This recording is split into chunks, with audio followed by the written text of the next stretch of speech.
So typically, for a very highly skilled person to go to the US, typically, what you need to do is you need to find a company based in the US, and that company is supposed to offer you a job and sponsor you.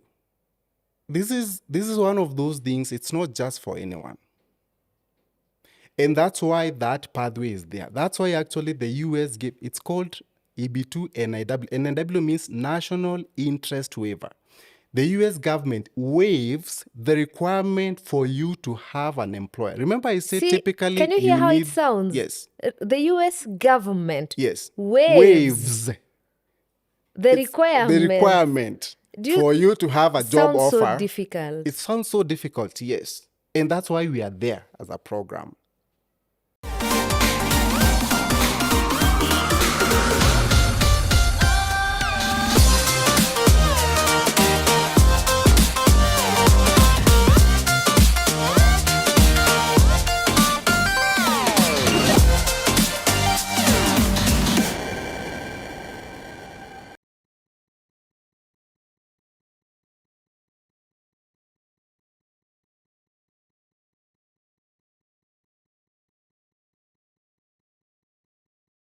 Saseni, karibuni sana for Celeste Reflection. It's another beautiful Wednesday, the last Wednesday of March.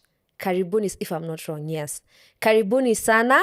And I'm so excited, guys. I am so grateful for all those who keep coming back here every 10 a.m. in the morning to watch. They comment, they share with their friends, they leave their feedback. Asanteni sana. It makes me feel like siongei peke yangu. As much as I'm recording this peke yangu, at least I get the feedback the energy, the synergy is there. So today I have an amazing guest from the US. Allow me to say from the US. So sijui kama nimwite si samabani. This one is not a samabani. Yeah, but yes, I have a guest from the US who has a program that he has been doing for almost 8 years. 8 years, but atatuambia more about it. So yeah, if you're interested in any of this information, please take a notebook and a pen. Tuulize comments, tuulize maswali hapo kwa comments in case I missed any question. But above all, I want you to hear the information. Here we get to learn and discover new things. You never know. Maybe it will help your friend, it will help you, or someone, just someone who is within your circle. So karibu sana Bwana Bob. Asante Sele. Here at Celeste Reflection, we love to learn and learn. Yes. And yeah. Even me, I'm coming to learn too. Good. Today you're going to be our teacher. I learn from your audience as well. Today you are our teacher though. Okay, no problem. Yeah, so tell us about the program, maybe a brief introduction about you and the program as well. Okay, asante sana. So thank you so much for giving me the opportunity to be here. My name is Bob Mwiti. I live and work in the US. I've been living in the US for the last 17 years. Nilienda 2009 and I went there as a student. Growing up, I grew up in Meru County, mahali naitwa Gikumene, ndani sana. Yeah, so that's where I grew up. I grew up with my grandparents. Then after that, I went to a school in Meru County known as Nkobo High School. Nkobo. Yeah, Nkobo, hiyo sasa. So I went there, Nkobo High School. I got done with high school and then I got an opportunity to go to the University of Nairobi.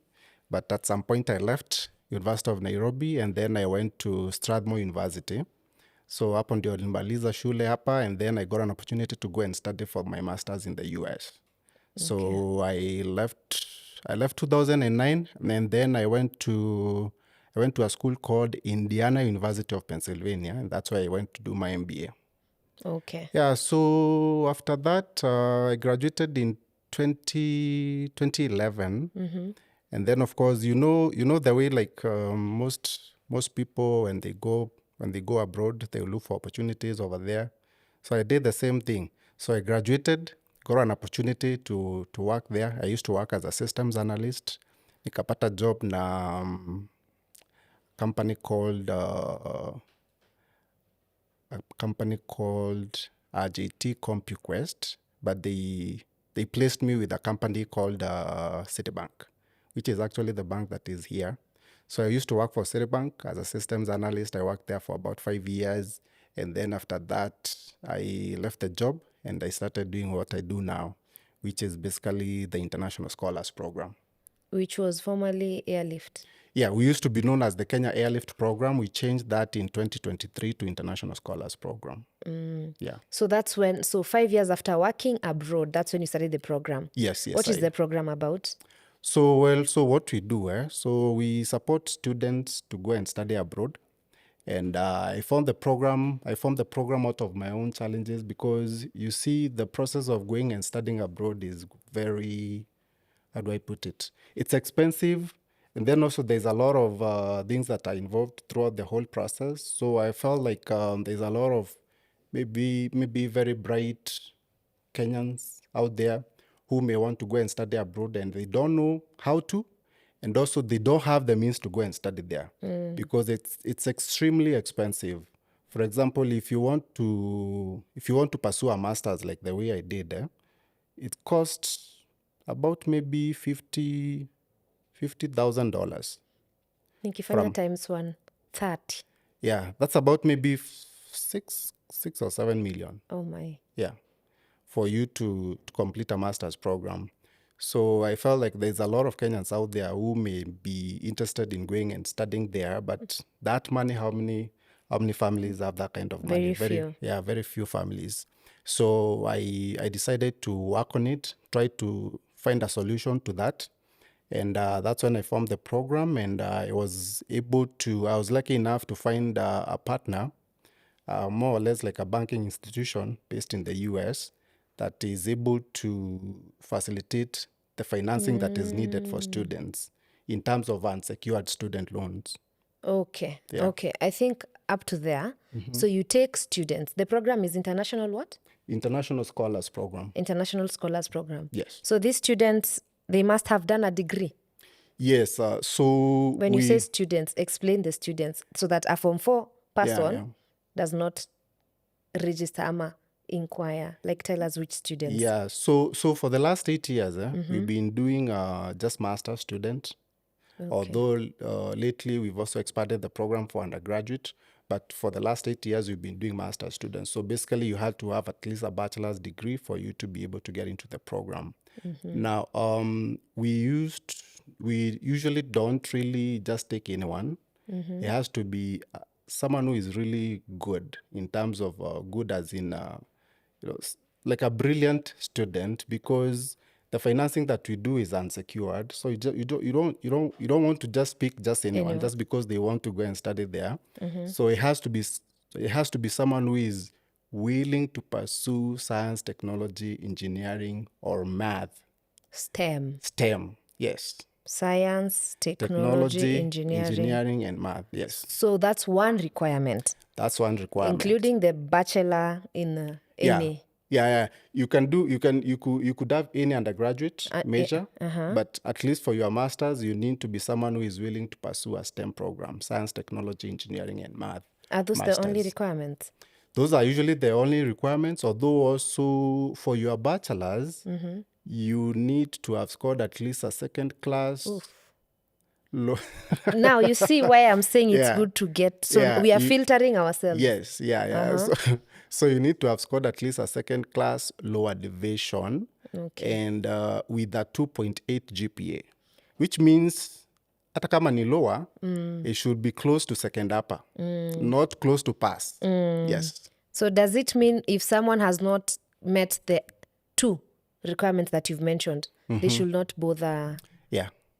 Yeah, we do a thorough vetting, like I said, because you see also there is a huge risk in the financing that we normally facilitate. So you don't just want to just take anyone because you see also there's a lot of people also who could potentially get into the program and not really be interested in going and studying there. They just want to go through because... Go there. Yeah, they just want to go there. But to do a lot of vetting. So usually like you have to make an application, then we have to vet you, have to look for at all your documents, make sure that you meet all the requirements before we can accept you into the program. Okay. Because it's unsecured loan, so you don't put in any collateral. So there's a loan. It's a loan, yes. Okay, It's sorry, it's a loan Bob. financing. I Yeah. think I've gotten you up to the requirements. Yes. Now I've qualified. Yes. So where do I come? So I am watching this. I have that upper second class, and I have undergraduate in this, and Yes. STEM. I am perfect. Yeah. So where am I starting this process of joining your organization? Yeah, so we usually have a website that someone can go and download one of our handbooks. So, for example, if you're interested in the master's program, you go there and download our master's handbook. You go through it, you get to understand how really the program works. Please mention the website. It's www.internationalscholarsprogram.com. Okay. Program, you spell it as PROGRAM.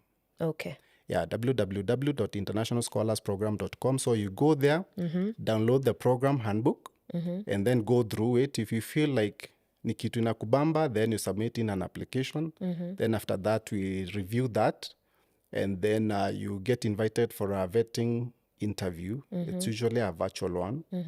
If you pass through that, then you get like an approval email saying you've been approved to get into the program. And then now usually there's a cost involved to get into the program. We normally charge our students $1,500 to get into the program. $1,500 Yes. to get into the program. Yeah. That's around almost close to 200K. Close to 200,000 now. 200K, yeah. So before it used to be $1,100 because you see also part of what we do, apart from just financing your tuition and living expenses on the other side for studying, also this process of going abroad as a student requires money. So Right? the money that I'm paying is for what? For financing the process? Yes. Flight Part tickets? of it, the 1,500, for example, $1,500 may not even be enough to even take care of your air ticket, for example. Okay. Because sometimes you find like air ticket, like for example, in those guys who will be going to school in August, you'll find that maybe the air ticket will be like maybe $1,800, $2,000, depends with when you are going. So usually what also we do in the program, we also finance that relocation process. Because, as I said earlier, the process of going requires also money outside of just the air ticket. You know, when you talk about like going abroad and going and studying, most people will think like the only expense that Is you the have to air incur ticket. is the air ticket and maybe visa fees. Yeah, but there's more than that. Yeah. Yeah, so typically for the relocation expenses, you need money for applying to schools. Now, for you to get, for example, into a master's program, there's exams that you normally have to do, Which you pay for? which you pay for. There's an exam called GMAT. There's also an exam called GRE, depending with which course you want Are to you take. doing the exams while here? Or Yeah, once you do the get exams. there? Yeah, you do the Okay. exams when you're here. So by the time you're taking me from here, I already know where I'm going. Yes. I'm not going now to start looking for a school. No. We have a partnership of right now it's about 30 universities, 30, Okay. that we work with as official partners. So this $1,500 was for what exactly? For joining your program? Yes, so we normally call it a contribution fee. Yeah? So you put in that 1,500, but also as a program, we facilitate your relocation expenses throughout. So when you get into the program, you don't have to look for school application money, any entrance exams money, visa fees, service fees, air tickets. Once you get a visa, also you will be needed to do maybe some medicals. When you land in the US, also how do you get from the airport to the school? Transfers and Yeah, all. the airport transfer. Then also you will need health insurance for you before you start your classes. There will also money needed. Okay, so before even a school actually accepts you, they'll also need you to pay, for example, enrollment deposit. So it's a lot of money. So usually that process of relocation costs on average you need about $5,000 on average. And that's what you're financing guys to be able to do. Yeah. So as a program also, you don't have to worry about All 5,000 for going. Also, you don't have to worry about the $50,000 we talked about on the other side. For school For fees, tuition for and living education. expenses, yes. Yeah. So Now you don't have to worry about that. All you need to worry about is this $1,500, which you usually call it the contribution into the program. Now I'll tell you what we use for this 1,500. Yeah. So I told you earlier that on the other side, we have a partnership. We don't have that money directly ourselves as a company. We have a partnership with a financing organization that actually facilitates that money on our behalf to the student. Unsecured loan. Unsecured, yes. But also, for this relocation, that money comes directly from the contributions that the students are making into the program. That money comes directly from the contribution. Oh, yes. These $1,500 yes. comes, we call it a revolving fund within the company that supports the students who are moving through the process. Because the process of going abroad as a student, you don't join today and maybe go next week. It's a process that takes on average maybe about 6 months. Okay. It depends also on whether you're going to get the visa at the first attempt. There are some students who will take even 2 years. What happens if I don't get the visa? Oh, am I paying this 1,500 after I have my visa on hand? Because No. personally, I have been denied a visa. Me too. And the pain, the pain I know of the losing pain. that money. And I'm Yes. imagining I've also paid, on this other hand, the money. So when am I paying the... Yeah, so I'll explain that. Okay. So the 1,000, basically before even we start anything, Okay. for you to really become a member of the program, you pay the 1,500 to get in. Then you start the process. You start the process of applying to schools. Before even applying online, I have to pay the 1,500. No. You apply online. Once we You're vet vetted? you, you approved, then that's when you pay. You don't get into the program and pay before we vet you and Okay. confirm that at least you meet all the requirements to get into the program, whatever we talked about earlier. Yes. Also, something that also we didn't talk about earlier in terms of the requirements is because this loan, whatever we provide as the financing is unsecured, also we do check your credit. Because I'm the one who's going to pay that loan, right? Yes, because we don't want to give someone who doesn't like paying money back. Oh my God. You see also a lot of people out here, sometimes they take like fulizas and then they just ignore it. In fact, actually, we do reject people even who have, like, you find someone has never Hustlers. paid a 200 shillings Hustler fuliza. fund. Yes. Or even hustler fund. Yeah. Yes, you find someone that they took it, some politician told them don't pay, and that record is in their whatever credit report.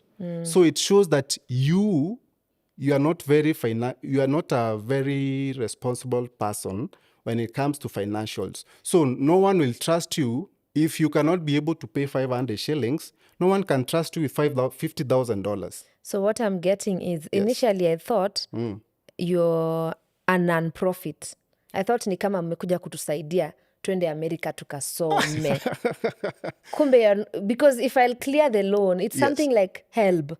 It's like help, actually. I'll pay that loan. You'll pay the loan, yes.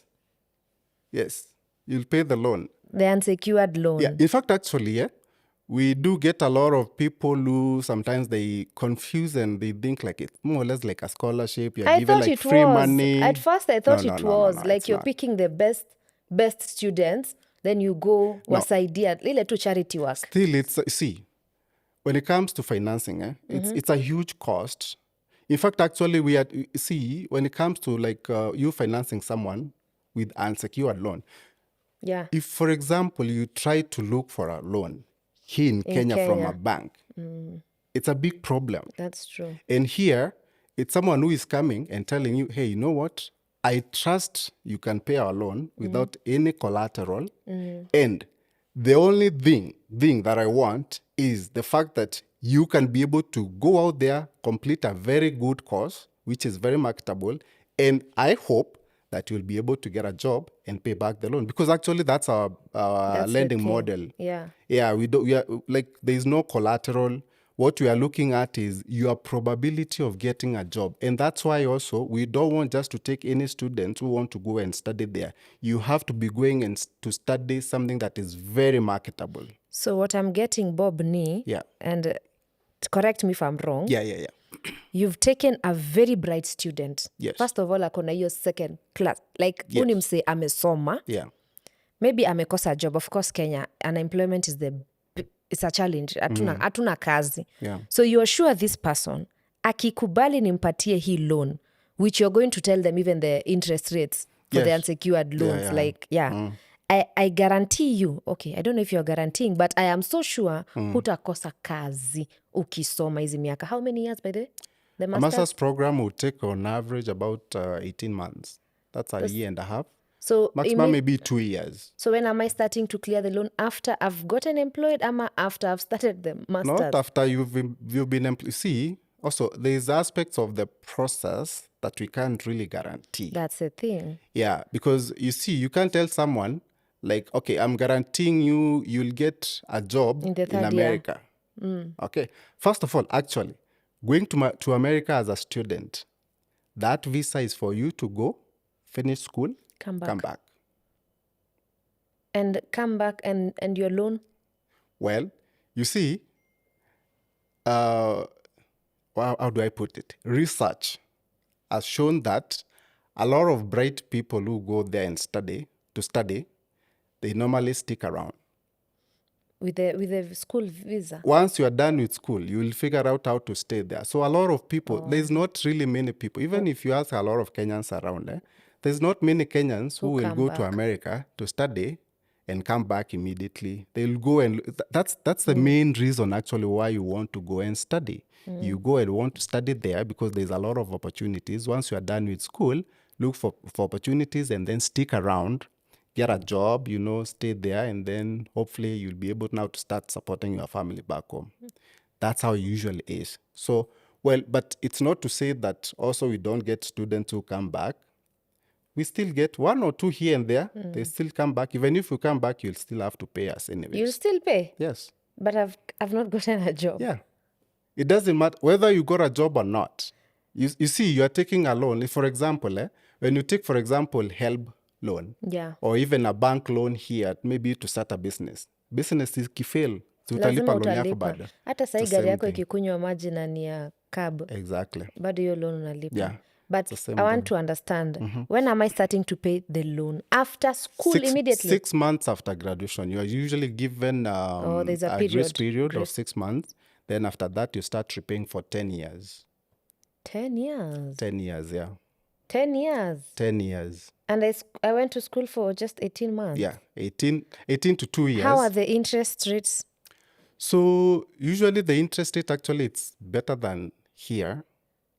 But it's slightly a bit steep if you compare to a typical loan in the US that is usually a secured loan.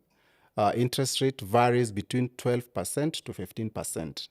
I'm saying varying because also our model of lending also, even the interest rate, it's determined by also maybe even the course that you are going to study. Let me give you an example. If you are going to pursue, for example, a STEM program, an easy STEM program, like, for example, something like project management, for example, your interest rate will be a little bit on the higher side because your course is a little bit easy. So the chances of getting a job? Chances of getting a job, it's a little bit harder. You understand what I'm saying? Yeah. But if you are going to pursue, for example, nuclear science, your interest rate will be on the lower side because there is not many nuclear scientists around the world. So your chances of getting a job immediately after school, they're higher. So that's our model of lending really is, it's more of, we don't use the typical traditional lending models zenye banks wanatumia huku. But tuko na unsecured, Bob. Si ati hatuna. Pia huku kuna unsecured. Usituone hivi. Well, see also, when you talk about unsecured, very few people will give you, Up to. as a 25-year-old straight out of college, something like That's 5, 6, true. 7 million That's Kenya true. shillings. Yeah. That's true. Yeah. So I think up to there, I've understood the program. Yeah. As much as initially I wasn't getting what I'm going to do. Even you thought it's a full Charity. scholarship. Yeah, I mean, if you're picking the best students na amekosa kusoma, so msaidie tu Bob. Msaidie tu asome, arudi asaidie watu wake. But then here is the thing. Yeah. What happens if I start working? And this is the thing with Kenyans. We default in paying loans. Yes. How are the repercussions? Siniambie watafanyia mtu mbaya akikosa kulipa. Because people are even though I'm sure you've seen people who are smart. Yes. Nda apply ndalipa hiyo 1500 USD. Then kazi ikitokea hata help huku. What happens? Yeah. So of course there is that. You see, there's a risk involved in terms of default. Which you could share before. Yeah. So you are giving someone a loan that has no security. So there's chances that maybe they might not be able to repay the loan. Yeah. It's a risk as a business we are willing to take, and our partners are willing to take, because also we know out of our model, even though there might be defaults is lazima zitakuwa, Haziwezi kosa. but you know the interest that you are charging and those who are You've able to, taken you are measure. still, there's a business out of this. And that's why, because also you see, even the organization that actually gives that money as the tuition and which is the biggest chunk, the 50,000 that we talked about, $50,000, Yes. there's a lot of investors into that business that actually are giving that money for the student to be funded. And I love that you're using the word business. Yes. I love that. Yeah, it's business. Yeah. So you know what happens when it's business. Yeah. Let me ask, I've gone through the program, I've applied, I have qualified, I have gotten to the US. And I'm so green in the US. Do you still hold my hand ama unanifikishanga huko unaniachilia? So very good question. So actually, in as much as we are talking about money and financing the students, what we do as a program, it's more than that.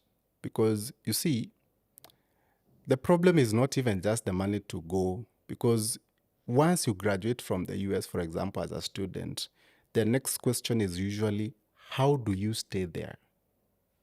And stay there legally? Because you can stay there and stay there illegally. Yeah. Yeah, so the question is usually, how do you stay there legally? How do you transition? After school. After school, yes. So if you go to the US as a student, there is something called optional practical training authorization that you can get once you graduate that enables you to work maybe as an intern or something like that. If you're going there as a STEM student, you are given 3 years. Also, that's also one of the reasons also why we like STEM students. If you're going there and you're pursuing a STEM program, you'll get 3 years of OPT, optional practical training. If you're going for any non-STEM program, you get just 1 year of optional practical training. Now, hapa ndio kuna kizungumkuti. So when you graduate and you get that work authorization, we call it OPT.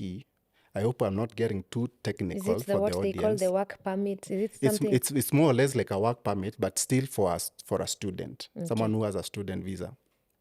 So when you get this OPT, you get the authorization after you graduate, but the law in the US, the immigration law, requires you to find a job related to what you went to school for within the first 60 days. Those are 2 months. 2 months. So even though it's the US, still it's very difficult also for you to actually find somewhere where you can utilize your OPT thing within the first 2 months. It's very difficult.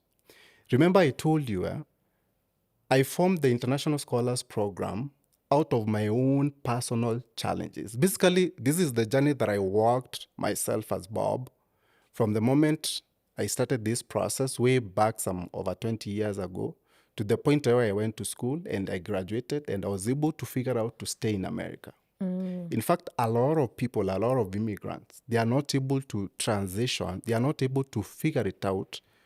Once they go there, they are not able to figure it out to be able to transition smoothly and be able to get a job in corporate America.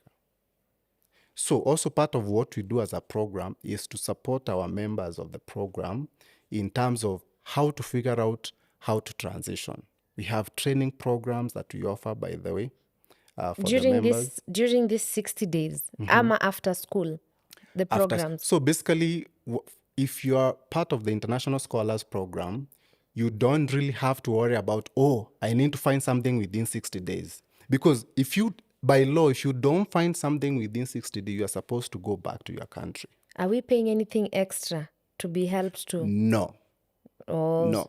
Remember, I told you the only thing that you put into this program is the $1,500. Plus be ready to clear the loan. Yes. Yes. And of course, now you get the financing and then we expect you to repay the loan. So the rest is now you kushika watu mkono. Yeah, sasa hiyo ingine, it's basically us now. holding your hand and showing you basically all the vichorochoros, what you need to do, how to maintain your status. Status means basically kukaa huko legally, So we offer training programs zenye huwa zina support you during that OPT time, your authorization yenye uko nayo. So you are able to do our trainings as you keep on looking for other opportunities elsewhere. So with that, you're able to maintain your legal immigration status in America. You started by saying you've done this for 8 years. 8 years, yes. What is the rate at which mtu anaweza soma na hizo 60 days akakosa na like the success rate of this program? You mean what is the rate at which the someone 60 can days like you've taken me there and it has been a success all through up until someone has cleared the loan ama someone is almost clearing the loan na amepata kazi and it's successful? Okay, so what I can say is this. It's not usually that everyone who actually gets through the program succeeds, hata kama ameenda America. And in fact, actually, I usually make it very clear wherever I have a chance of talking about how the process really works. Because you are dealing with Human beings. humans.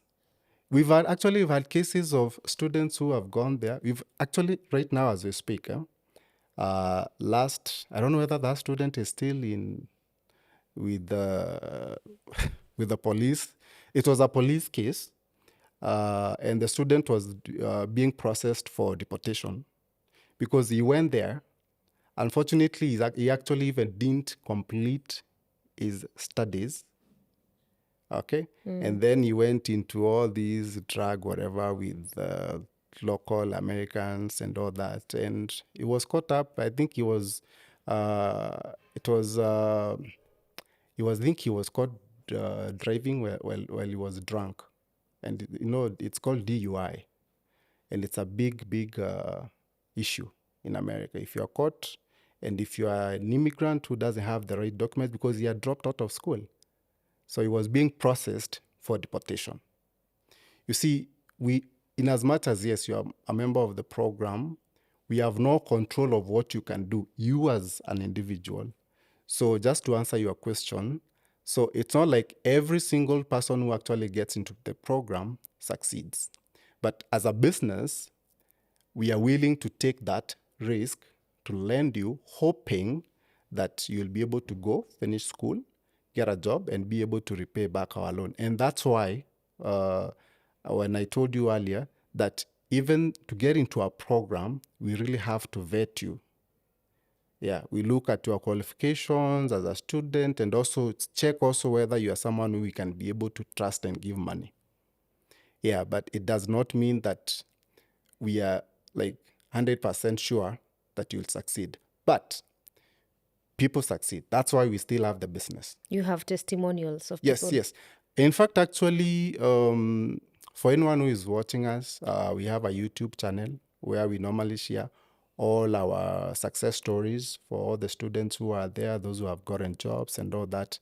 But again, you see, even the process of going and studying abroad, it's something that it's an investment on your as a person.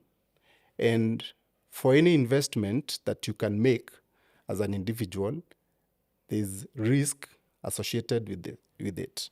It's basically like taking some loan or getting some money and deciding to start a business. There is a chance that that business will go down. In fact, actually, I always tell people, like, even in the US, 75% of businesses fail, and people still put in money because that's how things work. Like, that's how things work in the world. So you basically invest, and hopefully you'll be able to succeed out of that. And even us as a business, it's an investment for us. So we're investing, hoping that somebody who is coming into the program, they are so good, they'll go on the other side, they'll be able to graduate and get a job and be able to repay back our money. But like I've said, we get a few cases. Yeah, but you are willing to risk. It's a business. It's a business. Let yes. me ask, what happens after we've vetted someone, amelipa ile nini, ako ready kuenda, then something stops them from going? Can you refund their 1,500 USD? Okay, even before I get to the refund, there's a lot of, let me not say a lot. There's aspects of this process that are beyond our control as a program. And I always like making it very clear to anyone who is really interested into this process. One, well, even though we have a team that normally sits with the student, get to understand their background and helps with the school applications and all that until they get the funding, something like a visa It's beyond. is beyond the control of the program. And I want to make it very clear for all the Kenyans watching this today. Because you see, before you start this process of going abroad, if you've never done it before, a lot of people don't know how hard it is to actually get a visa. They think just because maybe you paid the 1,500, it's like these guys are supposed to give you a visa, you know. Is it even inclusive of the visa fee? Yeah. Like I said earlier, when you put in the $1,500, usually there's nothing else that you have to pay, because also we also finance that relocation process as a program. Remember, I told you what we do, the $1,500, we put it in a revolving fund within the program.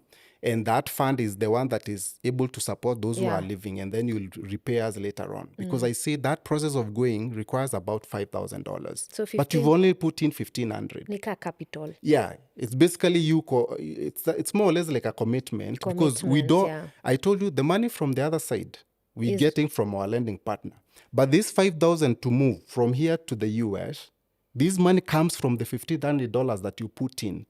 And how are we able to get that money to be enough for you to be able to move? Is because on a daily basis, we get students joining the program. But it's not like every single day a student is leaving to America. We send students to the US in January and August. So, for example, this January, we just sent 115 students to the US. 115? 115, yes. Those are many. Yes. 115? 115, yes. Had they, how many had applied? So, the application process, just it's on a daily basis. How many had applied? Yeah, because because I can't really tell you like how many had applied, because but there were more. Yeah, of course there were more. Let me give you an example. So for this January, maybe now let me try to clarify it. For example, for visas, this January, that for that group that went, that cohort, the visa approval rate was 40%. What? Yeah. So 60 were denied. So 60% was denied. But okay, so let me explain also that, those numbers. Because you see also, if you just give a number, there is somebody might be like, oh, 60%, that's a lot. But actually, it's almost half. Yeah, and compared also to the visa denial rates for Africans, visa denial rates for Africans is usually below 30%. It's like 20-something. In fact, actually for Kenya, the last visa approval rate update for Kenya. For I think it was 2024. Kenya's approval rate was about 23%. So actually, as a program, we normally have a better visa approval rate because also, for us also, we do a lot of visa training. When you come through the program, we don't want you just to come in and then you've paid $1,500 and then maybe you don't get the visa, We do a lot of visa training. Visa training is what? What you will say, what you will answer, what you will do, or what? Yes. When you are asked a question, where are you going to America? What are you going to do? Which program? Why this program? What did you do for your all those things. We have a very, very, very, very intensive visa coaching program because of the fact also, personally as Bob, and also one of the reasons why I formed the International Scholars Program is because I was denied visa 4 times. Okay. So I know the pain of being denied a visa. So even as you come through the program, we have a training that is there to make sure that you actually understand what you are going to do in the US as a student and how you are supposed to answer the questions that will be asked at the embassy. So what happens? So that is what makes our visa approval rate slightly better than the typical visa approval rates for Africans.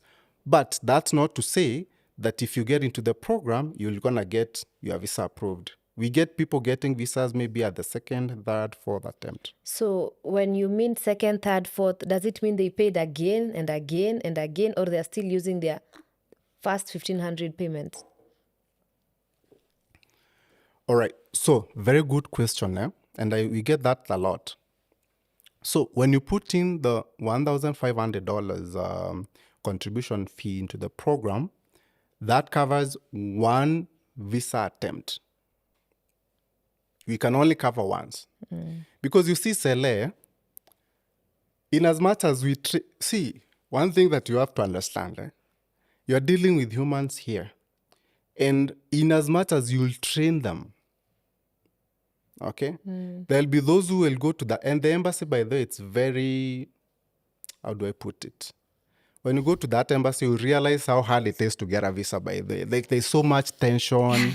You've been there, right? Yeah, you even forget your name. You forget everything. So in as much as we put all the effort in training you and how to answer the question, there's a lot of students who go out there and they are not able to get the visa. And it's normal. Like I've said, I got denied visa 4 times.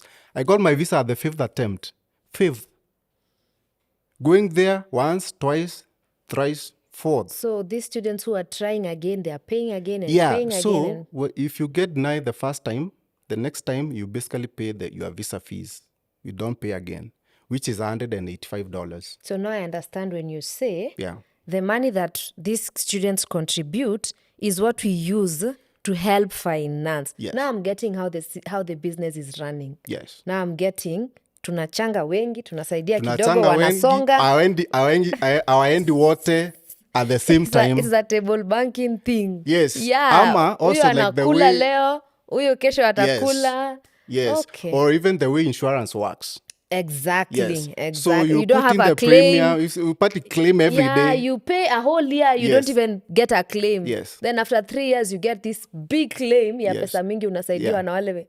Zile zote zenye zimekuwa. So that's how the program works. That's exactly how it works. So if I'm someone who is willing to push and do it over and over, I'll pay once, ikunywe maji, I pay again, ikunywe. Like, if I'm determined, I will pay until... If I know what I'm going to do. Remember, you're only paying once. But the $1,500, it's only once. Yes. The only thing that you are paying again and again is your visa fees if you get denied at the first attempt. Or which is not the one. The first time we'll pay. We'll pay. You don't pay the first time. But if you go and get denied and you want to go again to the embassy to get to look for a visa, right? Mm-hmm. That visa fee alone is what you pay. Oh, not the 1,500. No, not the 1,500. But again, you will train me again on how to... You'll go through the training, you'll get trained again and again. Like, you can stay in the program forever as long as you are still going to look for the visa. Okay. So, in fact, actually, we get a lot of students getting visas on the 2nd, 3rd, 4th. Yeah. You have to keep on trying. Yeah. Yeah, and like I said... it's not a guarantee that you can get the visa at the first attempt. And that's why I said, for example, this January, out of those 115, 60% of them, Did not. 60% of 40%. those who went to the embassy at that point, they didn't get the visa. But Okay. it doesn't mean that they stop the process. Okay. They'll try again and again and again and again. And That's you how it works. mentioned that the process is around 6 months. So if So- you missed in January, now we have all the way up to August. Or can So I let try? me give you an example. So for example, right now we are processing students who are supposed to go in August. Yes. But for example, you go to the embassy, let's say, for example, in April, and you don't get the visa. Even though we had said on average it's about 6 months, you see now if you miss to get the visa in April, you will not be able to go in August. Typically, what happens? When But you can get reapply before August. yes and no, and that's what I want to explain. So that visa scheduling system at the embassy, when you try to rebook for a visa appointment immediately, the system usually doesn't allow you. Utakuta hata hakuna date utapata. You are supposed to be out for at least 120 days. So you can imagine if you are to go to school in August and you got denied the visa in April. So 4 months out. getting another visa slot will be maybe uko mwisho wa August. Shule November, already September. report, so you can't go again. And the next intake It's January. is January. Nona. Yeah. So we always tell anyone who is interested in this process, in as much as yes, there's every chance that you can get to the US within 6 months. You can actually even get to the US before 6 months. Let's say, for example, you join the program in May. You still have a few months submitting the application to schools, get the approval, get the funding approval, and still find time to go for the visa and go to America. It's possible, very possible by the way. But that's not to say that just because we are saying it's 6 months, it's going to take you 6 months. We have students who take 2 years, 3 years. Yeah. Yeah, we have like out of the batch that the Went in cohort that January. went in January, I think we had a few students there maybe who joined the program in 2022. Yeah. So it's good for people to just know of all this information. Very, You very, don't very- start applying in March right now, Yeah. assuming in August you're in the first flight to, oh my God, America. And let me ask you something. You mentioned you've now recently started taking professionals as well. Yes. Because now these were the students now. Yes. So now you started doing professionals. How is that? All right. So, yeah, it's true that the program has evolved from just being a student-centered program to more of like scholars, I would say, because scholars are not generally students. A scholar is someone who is ni mtu mwenye anapenda tu masomo, a professional and all that. So early this year, we started we restructured the program into different pathways. For example, if you want to go as a student, we have a pathway called academic study pathway. If you want to go, for example, as a permanent resident, and in this case, as a skilled person, we have a permanent residency pathway, which we're going to talk about more, which is basically what you're asking. Also, we have a pathway called cultural exchange pathway. And this is basically for those young people maybe who want to go there and go on a cultural exchange program. There's usually programs where you can go there, maybe go on an internship with a company and then go work for 6 months, come back. Or maybe move from, maybe for example, if maybe you're at University of Nairobi, you're in second year, you can actually go to another school there, learn maybe for a semester, then come back. There's something like that. It's called a cultural exchange. It's a different visa. We have that as well. For those who are interested, it's still early days, so it's not like we have a lot of students who really are interested into that, but it's something that we have. Also, we have a pathway for vocational training. For example, those guys who may want, rather than going to TVET education here, and maybe you want to do some of those trainings in the US, you can actually come through that pathway, vocational training. For example, kama wewe maybe unataka kusomea vitu za salon, ama maybe plumbing, ama electrical, ama photography, those are vocational skills. You can actually come through that pathway, and we can hook you up with colleges on the other side where you can be able to study. But those ones usually don't finance. Wenye tuna finance ni So hiyo process iko masters. aje ya hizo? So Ya it's, hizo. Yeah, so it's pretty much similar to the masters one. The only difference is the fact that, for example, if you are going as a cultural exchange candidate, you're not really going to school as a student. And that process also may take longer than 6 months because, for example, if you're going as a cultural exchange, maybe as an intern or as a trainee, we'll have to hook you up with an organization on the other side that gives you like more or less like a job where you're going to be staying. It's a long process. Yeah. But it's a very new pathway for us. It's not something that we've been doing. So we've been doing the master's thing for the last 8 years. Yeah. Now, you've asked a question about skilled professionals. Yes. Yeah. So, the US government, in as much as, also a lot of Kenyans out here, maybe they hear a lot of noise about the fact that, the US sometimes, they are very strict. That's what we hear. That's the what vibe, we hear. right? Yeah.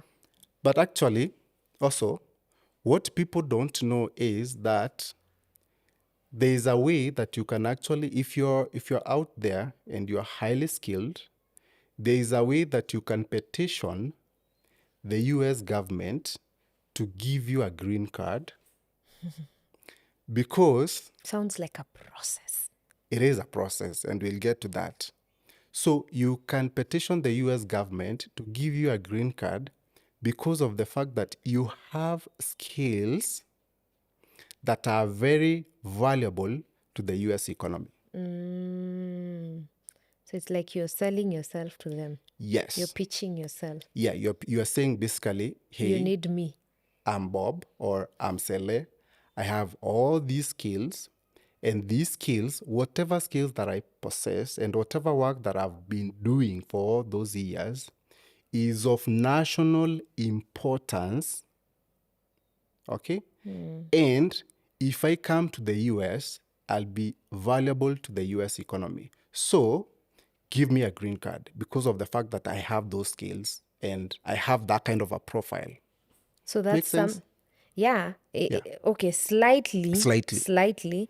So that's something you're helping these people do? Yes, you see, like I said, not really very many people know about this. Okay. The process itself, it's called EB2 NIW. Okay. It's a bit technical. Yeah. And I hope maybe with our conversation, I'll be able to maybe break it down for people to really understand. Break it down. In a much simpler way. So let me give you an example. So typically, for a very highly skilled person to go to the US, typically, what you need to do is you need to find a company based in the US, and that company is supposed to offer you a job and sponsor you.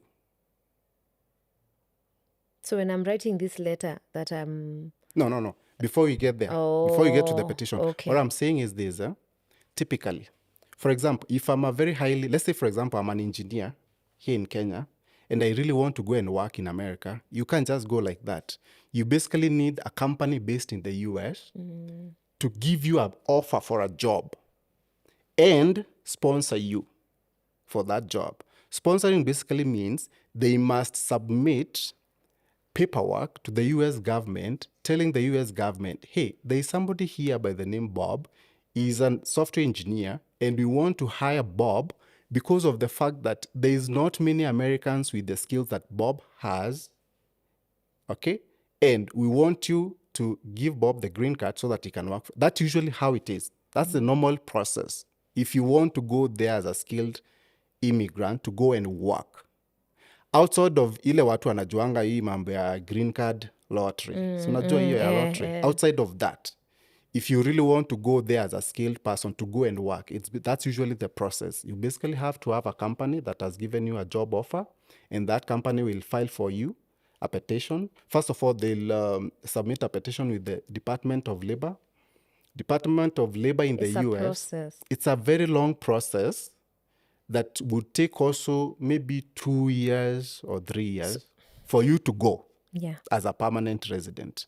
So what we have for EB2 NIW is, because it's so hard for you to find a company to, remember I've said, like, typically you have to find a company that is willing to give you a job and sponsor you.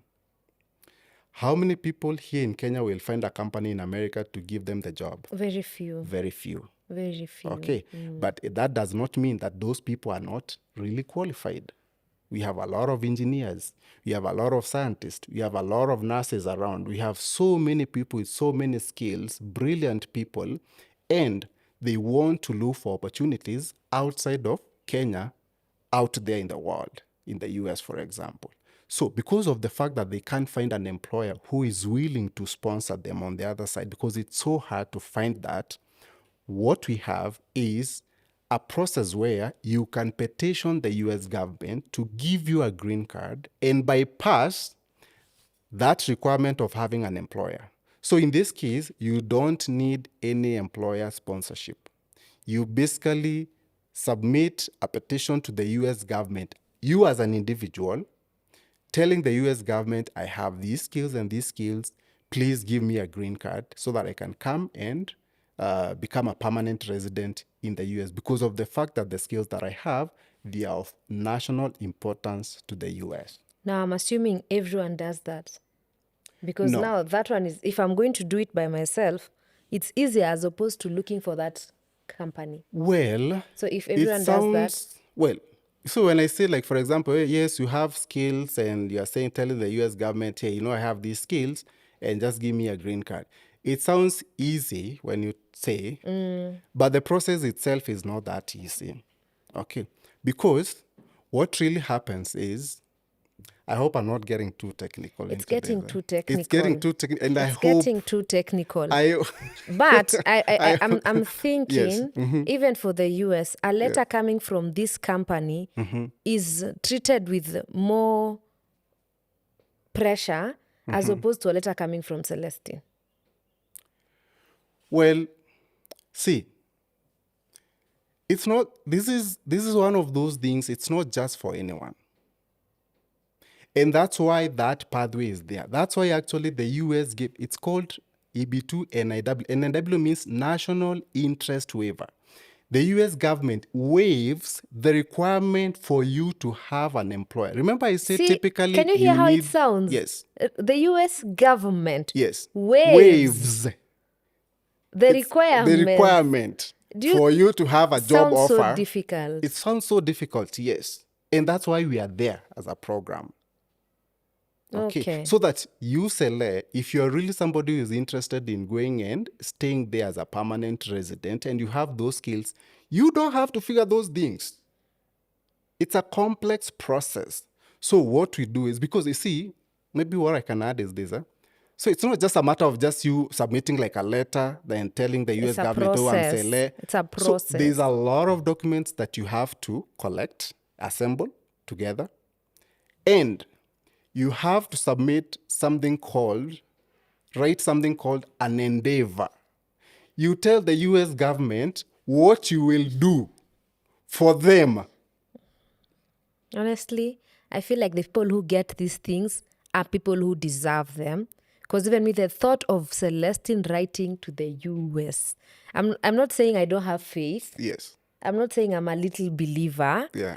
But the person, someone who is willing to go to the extent and the miles of submitting paperwork, yani mpaka huyo mtu akipewa unasema tu enyewe you deserve it. Yes. Yeah, it can take years. Process. You said 2 years. Actually 2 to 3 years. So to become a permanent resident.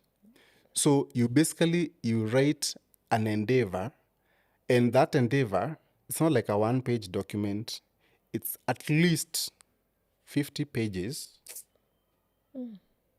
of explaining yourself what you would do to the US government if They they give give you. you a green card. Si ati wanakupea tu green card alafu si umeenda. Na ukifika huko, you supposed to live to your word. Well, the expectation is You will. you will.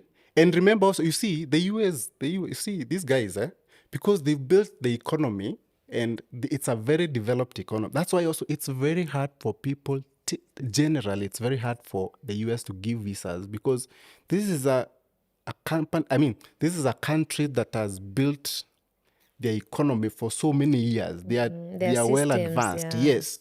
So for you to go and benefit from that economy and whatever opportunities that are there, you better be good. There has to be value that you are. See, I always tell people, it's all about value. Yeah. Yeah, you cannot just want to go to the US, for example, and take up the opportunities that are on the other side, and you are not bringing anything to the table. So what is the US? Okay, now, the US, you're telling the US, okay, give me a green card, right? But what is the US gaining from you? It has to be value for There value. has to be something that they are gaining from you, and that is your skills. That's why they are able to do all these big things, because they rely on immigrants. They rely on people who are so smart. They go there, they help. They rely on these scientists. They rely on these engineers. You go there, you bring your ideas.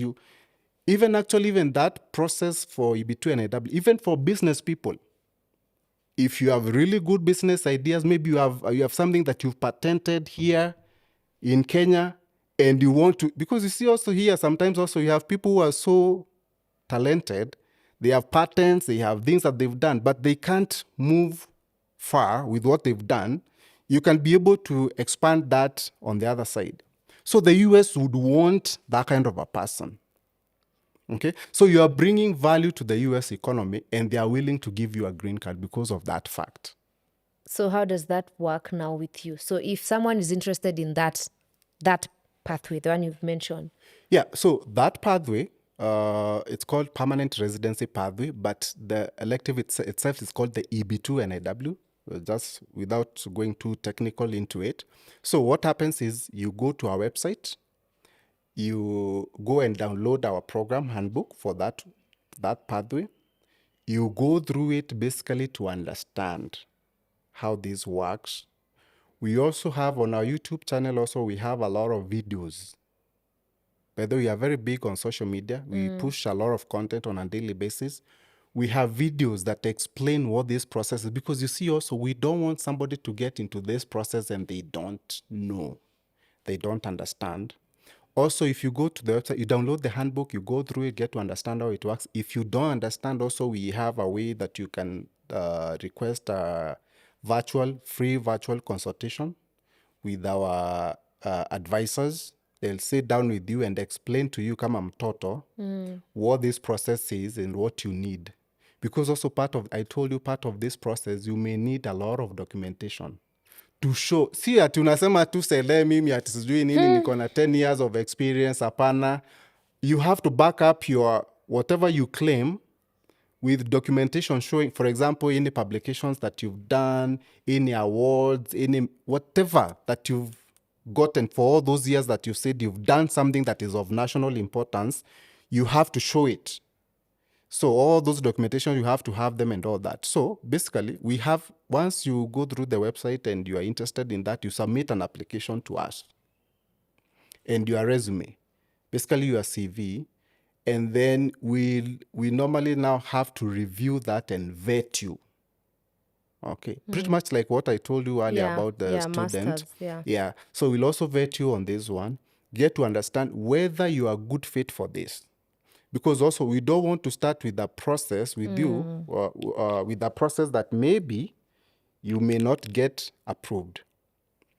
Because also another thing that I need to say, even though we are saying you can petition the US government to give you a green card, also that process is not guaranteed. you can actually submit Yeah. and you get denied. I think that's where you should be starting with telling someone this process is not No, guaranteed. it's not guaranteed, yes. I And, always like and it's making it very tedious. clear. And it's Don't a start long today and start process. selling your sofa sets tomorrow. Also, another thing that I always like telling people, and this is a mistake that I used to make those early years when I tried to go abroad, I told everyone in the village Don't that I tell was people. going. Mimi tukimaliza form 4, kila mtu alikuwa anajua anaenda majuu. Guess what? For me, it took me 8 years to So it's finally get something my you visa. wanted all along. All along. Ah, Yeah. okay. So and you can imagine sasa umeambia kila mtu. So every time now after 1 year you meet with somebody. Sele. We've been Hujaienda. there. Tuna You know apply those kind green of things, card. Yeah. Tunaanza kujipanga ni next month, Yeah. God. Yeah. So it's one of those processes, whether it's even a student or Don't whatever tell- it is, just do it please quietly. just do it quietly. Once you have the visa, just tell you can tell your family, just tell them, hey, you know what, I'm leaving, kuna pate kidogo hapa na pale. But the mistake that you can do is basically to start telling people that, oh, I'm going. And you see, that's what really happens with a lot of people who have never been to this process. But you can't of wanting blame us. We are excited to go. So Everyone is always excited like that, Yeah. They think like they will go, forgetting that this is a process that actually can be very disappointing. yeah. So that's why it's very, very, very important. And the reason also why I keep on saying it's very important for people to really understand this is because also, you see, I follow a lot of Kenyan news, what really goes on here, because also our business is here. And there's a lot of noise out there when it comes to moving abroad, where people say, oh, you know what, nilitoa pesa hii, I was Nikapelekwa. conned, nikalipa na sikuenda. In fact, even us as a program, okay, we've had cases where a member would get into the program, and because they didn't succeed, it becomes an issue. Even though we have a contract that says that this process is not guaranteed, okay? And this is the refund. Because also, you see, once you get into a process like this, there's usually something we call the refund policy that you have to agree to, okay? If you're in the program for a certain amount of time, or you've done some of the processes already, you may not be able to get part of what you contributed. For example, if you joined as a student, for example, and you've been in the program for more than 3 months, you will not get anything back. So you have to stick to the process. Sorry, repeat that. If you've started. So what I'm saying is this, for a program like this, remember it's a long-term process. We have something we call refund policy, which is there in place that tells you, if you join the program, for example, and you've signed the contract, let's say, for example, you've joined the program today, we're in March, right? And you decide to leave the program in July, you'll not get anything back. Anything includes the commitment fee. Anything meaning whatever you put in to get into the program, the $1,500, you don't get that back. And that's why there's somewhere I asked, and I think you did not answer. Good. If I pay the $1,500 right now, Yes. and you've vetted me, you've done the visa preparation, everything, but then there are things you can't control. Yes. I'm denied a visa. Yeah. Do you deduct the amount that was spent for the visa and return the balance to me? Yeah. If I don't want to reapply again and again and again, do you refund that? Yeah. So, for example, if you went to the embassy before the 3 months are over, okay? Yes. We'll deduct a certain amount because there's cost that you'll have incurred through the process, including our own consultation fees as a company. Okay? Because we have career advisors that will sit down with you. And you're saying these terms are the return policy is clearly very clear. Actually, for you to join the program, you must sign that contract. Like you can't. So what happens is once you make a payment, okay, you get a link to sign the contract, You read the contract, very clear. You sign it. If you don't want to sign, you refund back the money. The Here's whole the thing though, Bob. If you read it and then you join, it basically means you agree to the terms of that contract. And by the way, even before you get to the point where you are reading the contract, our handbook that is on the website, it has all those details. Like, if you join. And the handbook was the first thing. And the handbook is usually the first thing that you should go and download before even you get into the program. We hate reading. That's the problem. We do not love. Yes. And also the advisors of all these things, they tell you the good stuff. They won't tell you about a return policy. You see, we always tell you, we'll take you. It's just like when you're going to the bank to borrow a loan. You want to hear nitalipa na miezi ngapi? 60 months ama sijui what. Yes. Until le sikuta default. Yeah. That's when you'll realize there was a clause somewhere. Very true. But what we've done in our company, and me as Bob, is, by the way, I push a lot of content personally as Bob. Okay, I get into a lot of podcasts. Yes, I also have a huge following on Facebook. Everything that you need, in fact, actually, if you follow me, you can get to understand everything that is all about going and studying abroad. We make it very clear. That's actually why I'm also here. To make it we've even talked about the fact that you can't get the visa. You may get denied, right? It's not guaranteed for you to get the visa. Yeah. And I've also even given the statistics of how many people actually got denied, for example, in January. Because I want to make it very clear for anyone who is interested in this process to know it upfront. Yeah. A lot of companies out there or a lot of agencies out there, they'll never tell you that you got 60% denials. They'll never say that. Yeah. Yes.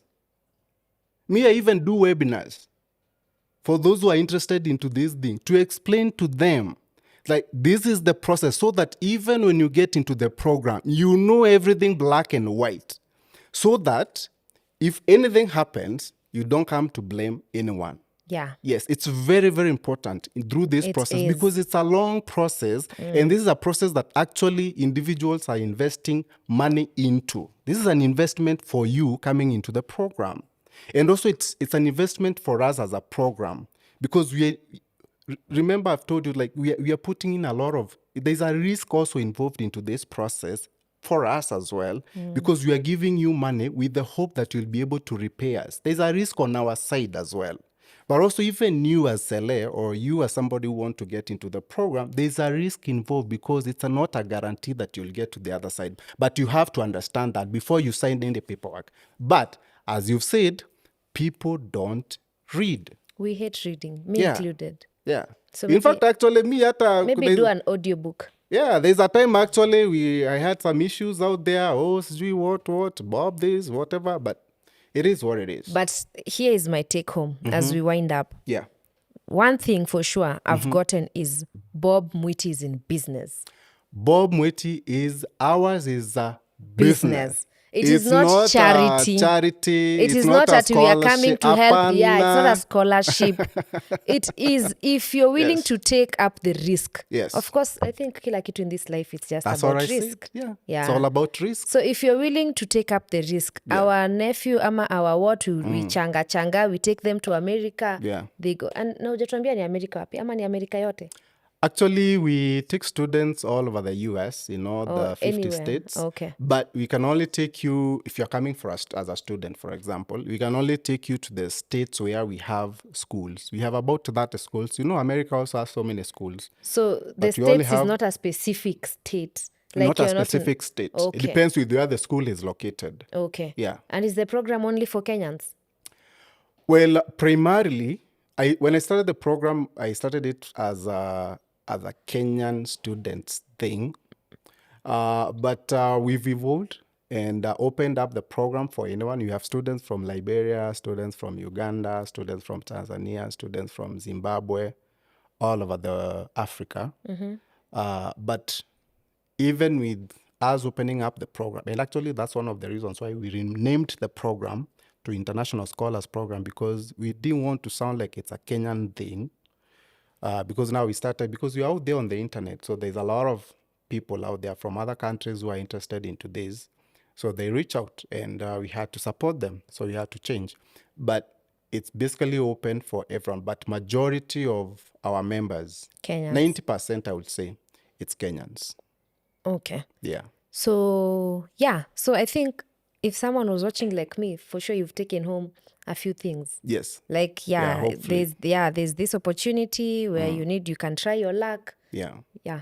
So as we wind up, there's someone who is watching, and maybe you need to pass some burning information, because you've done many interviews, I'm sure. Yes. And there are things you feel like you need to address, and maybe Celestine is cutting you out, and there's something you need to address before. I feel like we've really covered everything. But let me maybe add more on the EB2 NIW, because I feel like studying, a lot of people maybe know about studying, but when it comes to that, the product that I've just talked about, the one for permanent resident, the skilled people.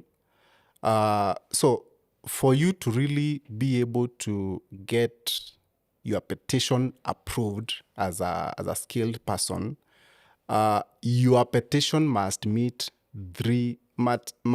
able to meet 3 requirements. 1, your work must be of national importance, whatever that you've been doing in the country. Let's say, for example, it's here in Kenya. Maybe you've done work, maybe renewable energy, stuff like that. Maybe anything that is of, basically, that you can think of is of national importance is one of those things that you have to have for you to be able to qualify. Now, that's one. Secondly, you must be in a position to advance your endeavor in the US. And what does that mean? That means you must have the skills. You must have the qualifications that are needed for you to be able to go on the other side and actually do what you told the US government that you'll be able to do. Remember, we said you have to put a petition and say you would work and do this and this. So whatever you say that you can do, you must be in a position to Do it. Okay. Thirdly, it would be in the best interest of the US government to waive that requirement for a company to sponsor you. So whatever you are presenting, saying that, hey, this is my case, the US government will basically look at it and will be like, is it really in the best interest of the US government to waive the requirement for you to need an employer to sponsor you? If they feel your case does not stand on those 3, we call them the 3 prongs. If the US government feel like your case does not stand on those 3 prongs, they'll deny your case. Okay. You could be your case could start on 2, but 1, it doesn't. It won't go anywhere. Yeah. So that's also why it's very important. For example, if you're out there and you're really interested in this, you can get in touch with us. We'll basically sit down with you, understand your case, because also at the end of the day, we don't want anybody to get into this and they don't qualify. Because also, that's also something that we didn't talk about. The permanent residency thing, it's more costly to get in. And you're also not financing the stay. Yes. So we do finance. We do finance for their relocation, but it's after the case has been approved and you've already gone there. And basically, we help you with the logistics to settle down. We'll give you up to $5,000 for the finance. Basically for the relocation process. But that is after you've landed. Okay? So everything. So anything before then, it's all you. For instance, to get into this program for the skilled people into our program, you have to pay $3,100. The commitment consultation fee for the program for us to look at your case. Oof. $3,000, and actually this we've discounted it because this is one of those products that you've not been running for the last 8 years. Okay, so but with time. For example, because there's also companies out there in the US that basically have these products. Okay? For you to actually get an EB2 NIW case submitted, done for you, you most likely pay around, at least on the lower side, $10,000. Okay? So It's an investment. it's an investment. So you basically have to just do your math, man. See whether this is worth it. You see? Yeah, is it worth it for you to go on the other side as a permanent resident And meaning and permanent, figure out I go with my entire family, right? you go with the entire family? Yes. So, well, not really. Let me clarify that. So you can only go with your spouse, Yeah, the legally nuclear. married, the nuclear one, and if you have kids who are 21 years and below. Okay. By So the time that's you are the nuclear relocating. family. Yes. So if you have like a kid who is like 22, 23, they will not be able to go with you. But anybody who is below that, yes, they'll be able to go with you. So that's an investment. It is an investment. Yeah. So for us, it's hugely discounted. But of course, with time, that cost will go up as we keep on running the program. But again, like I said, just to make it very clear to anyone who is watching this is one of those things that is not really for everyone. You get what I mean? Yeah, it's not really for everyone.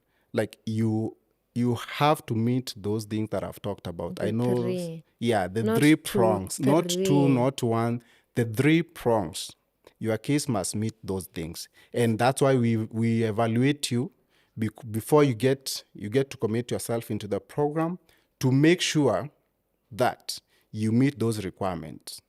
And finally, even though this process, you are saying you are going to petition the US government and you put in the money, it's still not guaranteed. You can actually go through the whole process and your case may be rejected. Okay, so I always like making it very clear to anyone who really tries to get into our program, whether it's the EB2 NIW student, Masters. whatever it is, the process of going abroad is not guaranteed. And let no agency out there, because like I said, there's usually a lot of noise about this process of going abroad. People And a say lot they've of been scamming. conned Yeah. and all that. Well, there's many fake agencies out there that are out there to con people. But also I feel, this is my own personal opinion, I also feel like a lot of people really don't understand the process of going abroad. And they don't understand there's a lot of aspect of the process that is usually beyond the control of whatever the agency that they are using. Sijui kama ni, maybe, I don't know whether it's ignorance or maybe just lack of knowledge. And hopefully maybe anybody who is watching us, they'll have taken something out of this to get to understand that even as you go out there and try to deal with any agency, you may not maybe want to work with the International Scholars Program, but you may be interested in going and studying abroad. Make sure that you understand these things, that this process, there is no one who will guarantee the process for you. And if somebody actually tells you the process is guaranteed, run. That's a red flag. That's a red flag. Run. Whichever country. Yeah. Yeah, hata kama si US, hata kama ni UK, whatever, any country out there, when it comes to visas, it's the government of that country that actually allows you to get the visa. Yeah. Thank you for insisting on that, emphasizing on that. Because I think either kuna ignorance, we are also very desperate. Yeah. I mean, I've gone to school, I'm looking for a job, then someone comes and offers me, if you pay this amount of money, I will take you and I will give you that job. See, and you are you'll be seeing hata earning watu wanaenda huko Russia. hata Russia. Yeah, so unaona Russia. Because People we are are desperate, desperate. yes. We are desperate. And then also I feel like our government has failed us miserably. Yeah, true, like true. if I am skilled, like very skilled, why should I be writing a letter to the US government, honestly? To be profitable to them. I should be profitable to my country. Yeah. So they have failed us. So we just have, so anywhere we see some sort of hope. Yeah. Hata sahi tutasikiza tu hii episode yote tusikize vizuri, it's not guaranteed. Yeah. But since there was hope, Yeah. I am willing to put in my bet. Ni Yeah. hata requirements umesikia ni 3, not 2, 3.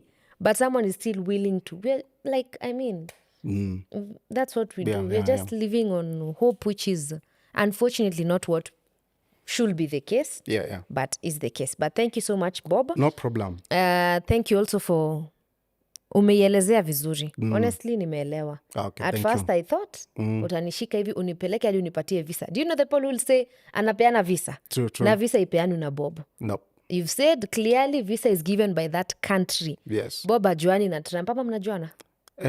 Hapana. So guys, just do your due diligence. Whatever agency it is, whatever program it is, it's a matter of risk.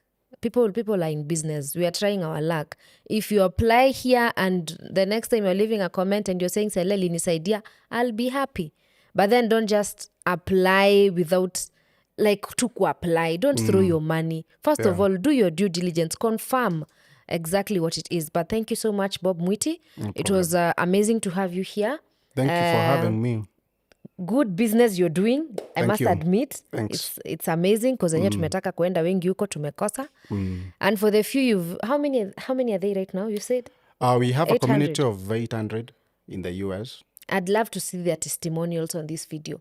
Please go tell them to leave testimonials. Tell us watuambie kama mtu alijaribu mara watu encourage to. They share their experience with us. And actually also, like I said, on our social media, we have a YouTube channel for the program. If you go on YouTube, you'll find us at International Scholars Program. We have more than 1,000 videos. Good. Of basically actually what we normally do. Because you see also we want people to really trust this process. We take content of members of the program who are succeeding throughout the whole process. We even have a show where we take the story of the members from their homes all the way to the airport, the schools, and all that. And also we also have content for those who are already in the US, how they are doing. We go their graduations, we show them. We have all that information. In fact, actually, any serious person who is really interested into this process, all they need to do is, as they do their due diligence, they just need to go to our website, to go to our YouTube channel, go there and watch all the content there. So we have all that.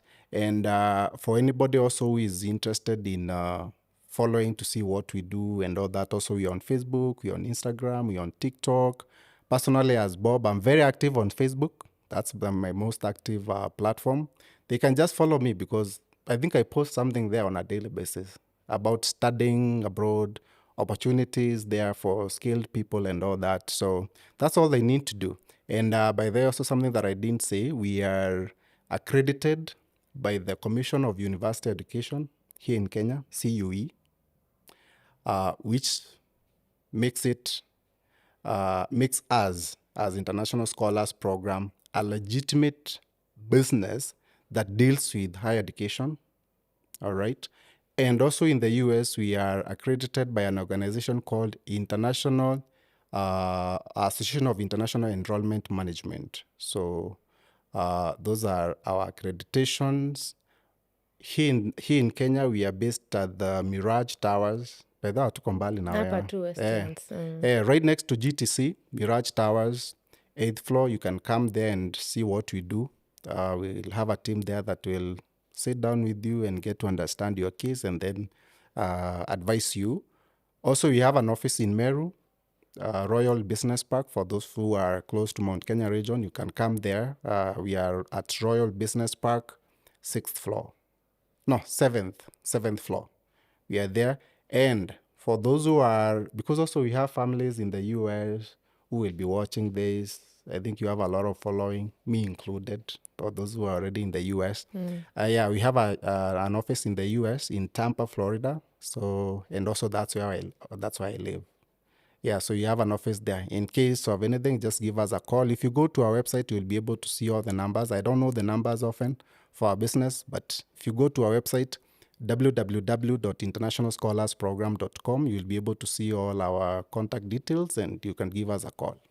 Thank you so much. Yeah, so I think that's pretty much it. Yeah. Yeah, thank you. Thank you so much. Yeah, and thank you guys for watching. I hope you've learned something and I hope Bob amesaidia at least break down the information. Until next week, it's a bye-bye from us. Yes, bye.